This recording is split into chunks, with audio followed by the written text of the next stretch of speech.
Assalamualaikum warahmatullahi wabarakatuh. Waalaikumsalam, Dok. Baik Ibu, perkenalkan dengan saya Dr. Sakti yang bertugas pada pagi hari di klinik ini Ibu.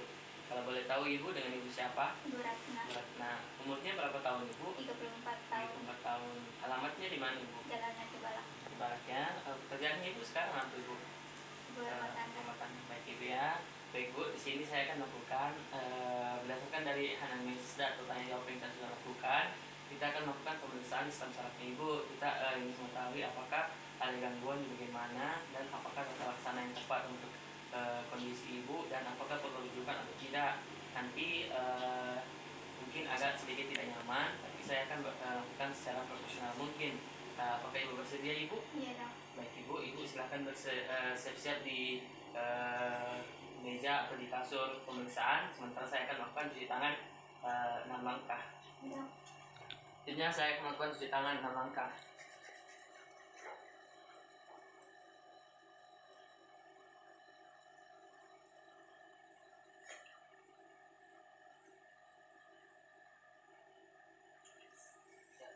Untuk alat dan bahan yang kita gunakan pada pemeriksaan ini, itu ada jarum yang kita gunakan untuk memisahkan pada nanti, dan ada juga meteran untuk mengukur nanti pada pemeriksaan frontal.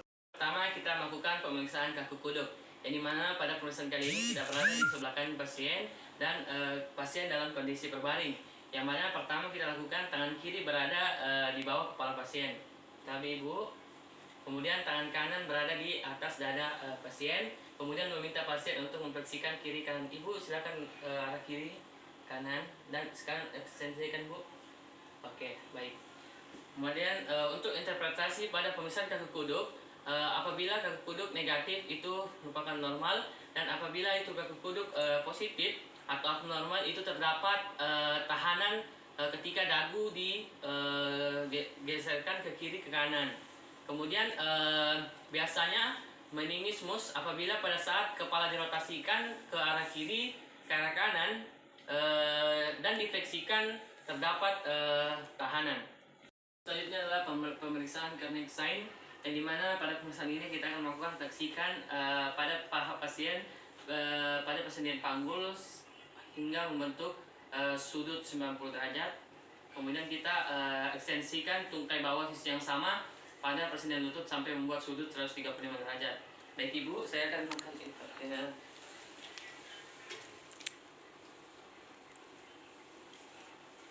Baik, untuk interpretasi pada pemeriksaan ini kita mendapatkan hasil negatif, yang dimana normal terjadi ekstensi lutut mencapai minimal 135 derajat, dan apabila Kernig positif itu apabila tidak dapat mencapai sudut 135 derajat atau terdapat rasa nyeri.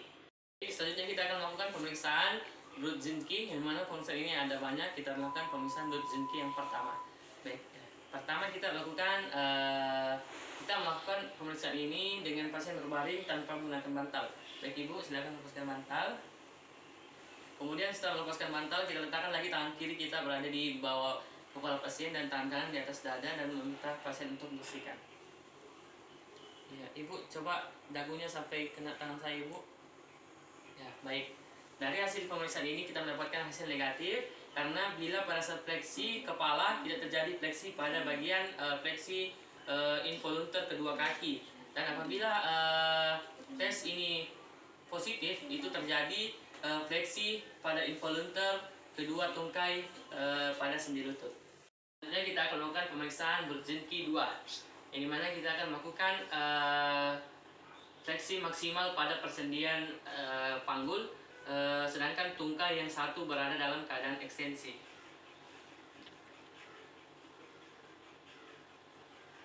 Ya, baik.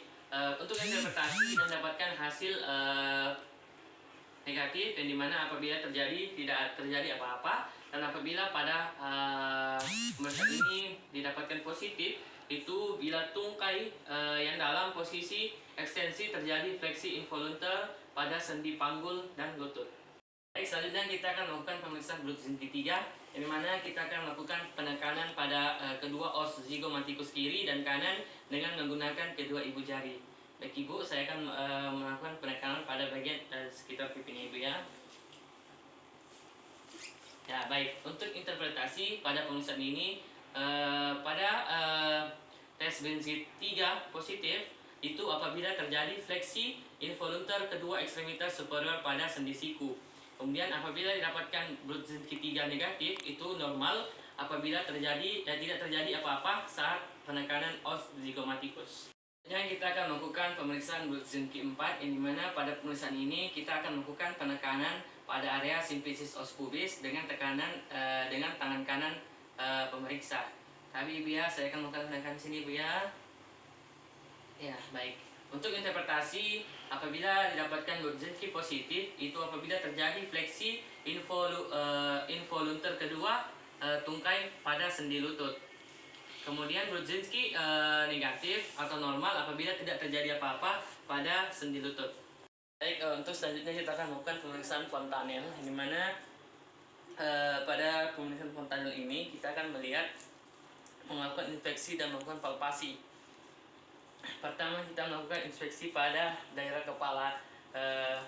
Pada pemeriksaan ini kita lakukan penilaian apakah terdapat tulang tengkorak yang menumpuk pada saat lahir asimetris atau tidak. Kemudian kita melihat apakah pada caput subcraniumnya yaitu edema kepala. Kita melihat lunak dan tidak berfluktuasi, batasnya tegas dan menyeberangi sutura dan akan hilang dalam beberapa hari. Kemudian kita melihat apakah ada tidaknya sepal hematoma. Kemudian kita lihat juga apakah ada atau tidaknya perdarahan pada kepala. Kita akan melakukan pemeriksaan palpasi kepala pada kepala bayi. Baik Ibu, saya akan melakukan palpasi pada kepala bayi.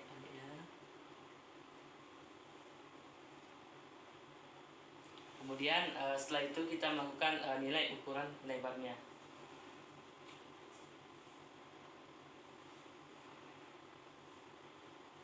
Baik, untuk fontanel bayi atau normal adalah datar atau sedikit cekung dan berdenyut. Namun pada bayi normal dapat memperlihatkan penonjolan fontanel saat menangis atau berbaring. Untuk fontanel anterior itu berbentuk segi 4 dan umumnya berdiameter 5 cm, dan untuk fontanel posterior berbentuk segitiga dan berdiameter sekitar 1,25 cm. Dan untuk fontanel posterior atau fontanel anterior itu umumnya menutup pada bayi sekitar 6-8 minggu. Dan untuk fontanel posterior umumnya menutup pada umur bayi sekitar 18 bulan. Kita akan melakukan pemeriksaan sindrom jebakan, di mana pertama kita melakukan pemeriksaan pineal test untuk melihat nervus medianus. Yang pertama kita akan melakukan penekanan pada area ligamentum carpi transversum. Baik Ibu, coba tangan Ibu. Baik. Untuk interpretasi pada pemeriksaan pineal test ini hasilnya positif jika timbul nyeri yang menjalar dari tempat yang dilakukan penekanan hingga ke area daerah sesuai inervasi nervus medianus, yaitu pada jari 1, jari 2, jari 3, dan jari setengah 4. Itu adalah pemeriksaan Pallen test, yang dimana untuk melihat dua nervus medianus, yang dimana kita melakukan hiperfleksi pada pergelangan tangan dengan mempertemukan kedua punggung tangan atau dorsum manus. Ibu bisa seperti ini Ibu. Ibu, apakah Ibu ada rasa nyeri Ibu? Tidak ada. Baik.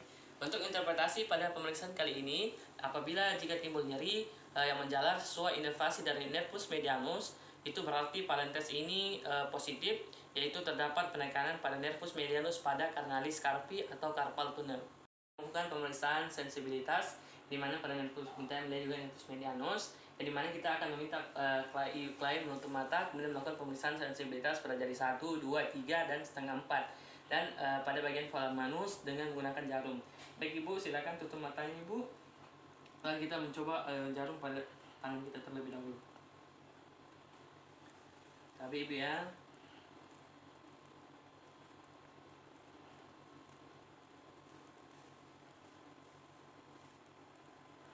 Apa ada Ibu rasakan nyeri Ibu? Ada. Baik, untuk interpretasi pada pemeriksaan kali ini, apabila terdapat gangguan sensibilitas, jika subjek merasa atau tidak merasa sensitif atau tidak merasa sakit pada saat dilakukan pemeriksaan ini, atau biasa disebut dengan hipostesi atau anestesi. atau anestesi. Selanjutnya kita akan melakukan pemeriksaan final test pada nervus ulnaris, di mana kita akan melakukan penekanan pada area sulcus ulnaris yang di bagian posterior epicondylus medialis humeri atau sulcus nervus ulnaris. Baik Ibu, coba rilekskan saja Ibu ya tangannya Ibu. Baik. Untuk interpretasi pada pemeriksaan kali ini, apabila jika terjadi jebakan nervus ulnaris pada daerah tersebut, maka akan timbul nyeri yang dirasakan yang berpangkal pada tempat penekanan dan juga menjalar sepanjang perjalanan nervus ulnaris, yaitu sebelah medial lengan bawah hingga ke setengah jari 4 dan 5, yaitu merupakan tinal test positif. Selanjutnya kita akan melakukan pemeriksaan tinal test pada nervus ulnaris dengan cara lain, di mana kita akan melakukan penekanan pada area lateral os pisiformis atau Guyon's canal. Baik Ibu, tangannya Ibu ya. Baik. Untuk interpretasi, jika terjadi jebakan nervus ulnaris pada daerah Guyon's canal, maka subjek akan melakukan atau merasakan nyeri yang menjalar dari tempat penekanan hingga ke jari 5 dan setengah dari jari 4 atau tinal test positif. Baik, selanjutnya kita akan melakukan pemeriksaan sensibilitas nervus ulnaris, yang dimana kita nanti meminta pasien untuk menutup mata, lalu kita melakukan pemeriksaan atau memberikan sensibilitas kulit pada lengan bawah bagian posterior dan kulit bagian lateral dari dorsum manus. Baik Ibu, silakan tutup matanya Ibu. Ya baik Ibu, apakah Ibu ada rasakan nyeri Ibu? Ada. Baik, untuk interpretasi sendiri, apabila hasilnya positif, maka pasien tidak mengalami rasa atau kurang rasa atau tidak mengalami rasa nyeri yang diberikan pemeriksa. Kita akan melakukan pemeriksaan lasek test, yang dimana pada pemeriksaan ini klien dalam kondisi berbaring dan meminta pasien untuk meluruskan kedua kakinya. Ibu rilekskan saja Ibu ya. Baik, kemudian selanjutnya kita mengangkat kaki pasien dan menahan lutut agar tetap lurus, dan untuk pada orang normal subjek tidak merasakan nyeri dan tahanan hingga sudut 70. Apa Ibu ada rasakan nyeri? Tidak ada. Ya, baik. Untuk interpretasi pada pemeriksaan ini, jika subjek merasakan nyeri menjalar dari bokong hingga ke tungkai sesuai dengan inervasi nervus ischiadicus sebelum mencapai 70% dikatakan atau 70 derajat dikatakan lasek test positif, yang biasanya didapatkan pada penderita herniasi diskus lumbar 5, sakral 1 ataupun sakral 2. Selanjutnya kita akan melakukan pemeriksaan fisik khusus nyeri punggung bawah, yang dimana pertama kita akan melakukan tes Patrick, yang dimana kita akan tempatkan tumit pasien atau malleolus eksterna tungkai klien yang sakit pada lutut tungkai lainnya. Kemudian kita lakukan penekanan pada lutut yang difleksikan. Baik Ibu, sebentar saya akan melakukan pemeriksaan Patrick Ibu, yang dimana nanti kita akan melihat apakah ada gangguan pada punggung bawah Ibu. Baik Ibu, apakah Ibu ada rasakan nyeri Ibu? Tidak ada. Baik Ibu. Kemudian untuk interpretasi pada pemeriksaan kali ini, yang mana akan timbul nyeri pada sendi panggul ipsilateral pada saat dilakukan penekanan pada lutut yang difleksikan tersebut.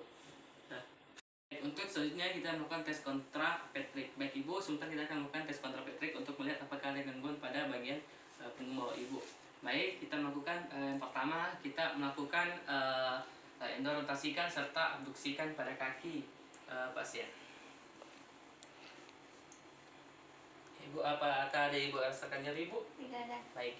Untuk interpretasi pada pemeriksaan ini, pada pemeriksaan tes kontra Patrick, di mana akan timbul rasa nyeri pada garis sendi sakroiliaka bila terdapat suatu keadaan patologis yang biasa disebut dengan artritis, baik berupa nyeri yang menjalar sepanjang tungkai maupun yang terbatas pada daerah bilateral ataupun daerah sakral saja. Baik, selanjutnya kita akan melakukan pemeriksaan khusus tanda Kopstek, yang dimana kita melakukan pemeriksaan pada area sekitar zygomatikus atau posisi zygomatikus di sekitar telinga, dan pada titik kedua itu pada antara arcus zygomatikus dan sudut mulut. Baik Ibu, saya akan melakukan penekanan dekat sekitar telinga dan juga di sekitar pipi Ibu ya. Baik Ibu. Baik, untuk interpretasi pada pemeriksaan kali ini kita mendapatkan respon yang berupa kedutan atau tarikan minimal pada sudut bibir, yang dimana pada saat kita melakukan ketukan bibir agak terangkat, kemudian maksimal jika terdapat kontraksi pada daerah frontal wajah, otot sekitar mata dan pipi.